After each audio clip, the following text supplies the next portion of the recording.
Hello everyone, I am Angela Velante and today we're diving into a captivating and often overlooked part of the Philippine history, the raiders of the Sulu Sea. So, grab your snacks and let's set sail on this adventure. First up, let's meet the three main tribes involved in the raiders of the Sulu Sea. These are the Ilanun, the Tausug, and the Balangingi Samas. These tribes were not just skilled raiders, they were expert sailors and formidable shipbuilders, crafting vessels that dominated the waters of the Sulu Sea and the rest of the southern Philippines. Slave raiding was a common practice back then and it is legal. It even reached the Straits of Malacca. Upon capturing, the raiders, particularly the Ilanon tribe, would bore a hole in the palms of captives and put a rope to tie them up, making it nearly impossible for them to escape.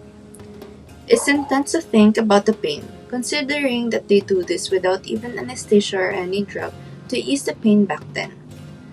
They saw themselves as warriors defending their way of life against foreign oppressors, which are the Spaniards.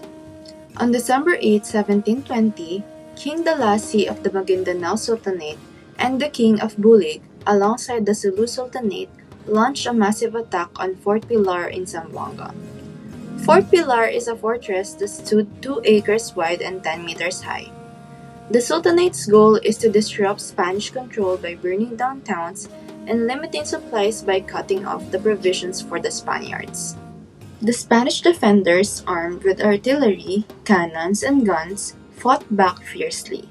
Spaniards threw stones and boiling water at the raiders trying to breach the fort. The Spaniards referred to these raiders as Moros, viewing them as a threat to their Christian communities in the southern part of the Philippines. Islam had been established in the region since 1380, and the Spaniards believed it was their duty to prevent its spread. But the Sultanates were determined to maintain and expand their power, and they don't let the Spaniards take over their land and take away their identity. Now, let's talk about battle tactics. These raiders utilize a variety of ships like the garay.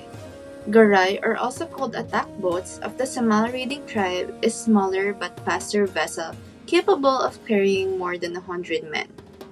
This is made using bamboo, wood, and nipa palm. Salisipan, on the other hand, are even smaller boats for coastal raids. They would often row these ships using captured slaves and relied on local guides to navigate unfamiliar waters. The pirate season lasted from August to October, taking advantage of the monsoon winds which they used for sailing. The Ilonon and their allies were also well equipped with weapons. High-ranking officials and nobles used the weapon called kris or kalis, while Tausug warriors wielded the barong to cut through Spanish firearms.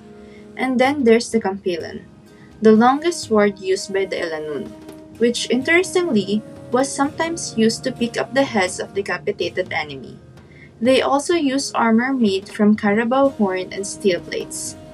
The tide began to turn when the Spaniards ordered steamships from England because their ships aren't as fast as the Sulu Raiders' ships. That is why they can combat them. They named the steamships as Magallanes, El Caño, and Reina Castilla. Claveria, the head of Spanish forces in the Philippines, launched an offensive attack against the raiders through bombarding the forts on Balangingi Island. Sultanate men kill their women and their women kill their children just so they won't be taken by the Spaniards. The results were devastating, wherein 450 Samal people died and 150 raiding ships were destroyed. In a bid to bring an end to the conflict, the Spaniards granted clemency to 350 Samal men and women who were captured alive. This marked the end of the slave raiders' activities in the region. Though the Sultanates lost significant political and economic power on the southern part of the Philippines, they managed to retain their autonomy. The legacy of the Sulu slave raiders is a powerful reminder of the complex interplay between cultures and the enduring spirit of resistance against colonialism. This battle is because of the clashing of ideology of Islam and Christian. Thanks for joining me on this historical journey. Until next time, always stay curious. Again, I am Angela Velante. Bye guys!